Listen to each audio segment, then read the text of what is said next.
किसी नगर में हरिदत्त नाम का एक ब्राह्मण निवास करता था। उसकी खेती साधारण ही थी, अतः अधिकांश समय वह खाली ही रहता था। एक बार ग्रीष्म ऋतु में वह इसी प्रकार अपने खेत पर वृक्ष की शीतल छाया में लेटा हुआ था। सोए सोए उसने अपने समीप ही सर्प का बिल देखा। उस पर सर्प फन फैलाए बैठा था। उसको देखकर वह ब्राह्मण विचार करने लगा कि हो न हो, यही मेरे क्षेत्र का देवता है। मैंने कभी इसकी पूजा नहीं की, अतः मैं आज अवश्य इसकी पूजा करूंगा। यह विचार मन में आते ही वह उठा और कहीं से जाकर दूध मांग लाया। उसे उसने एक मिट्टी के बर्तन में रखा और बिल के समीप जाकर बोला, हे क्षेत्रपाल, आज तक मुझे आपके विषय में मालूम नहीं था, इसलिए मैं किसी प्रकार की पूजा अर्चना नहीं कर पाया।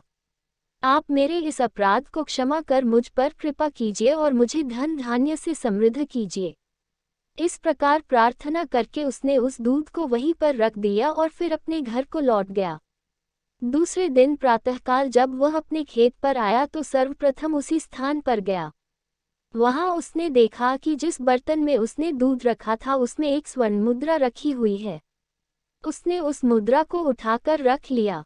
उस दिन भी उसने उसी प्रकार सर्प की पूजा की और उसके लिए दूध रखकर चला गया। अगले दिन प्रातःकाल उसको फिर एक स्वर्ण मुद्रा मिली। इस प्रकार अब नित्य वह पूजा करता और अगले दिन उसको एक स्वर्ण मुद्रा मिल जाया करती थी।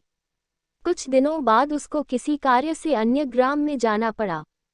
उसने अपने पुत्र को उस स्थान पर दूध रखने का निर्देश दिया। तदनुसार उस दिन उसका पुत्र गया और वहां दूध रख आया। दूसरे दिन जब वह पुनः दूध रखने के लिए गया तो देखा कि वहां स्वर्ण मुद्रा रखी हुई है। उसने उस मुद्रा को उठा लिया और वह मन ही मन सोचने लगा कि निश्चित ही इस बिल के अंदर स्वर्ण मुद्राओं का भंडार है। मन में यह विचार आते ही उसने निश्चय किया कि बिल को खोदकर सारी मुद्राएं ले ली जाएं। सर्प का भय था, किंतु जब दूध पीने के लिए सर्प बाहर निकला तो उसने उसके सिर पर लाठी का प्रहार किया। इससे सर्प तो मरा नहीं और इस प्रकार से क्रुद्ध होकर उसने ब्राह्मण पुत्र को अपने विष भरे दांतों से काटा कि उसकी तत्काल मृत्यु हो गई। उसके संबंधियों ने उस लड़के को वहीं उसी खेत पर जला दिया। कहा भी जाता है, लालच का फल कभी मीठा नहीं होता है।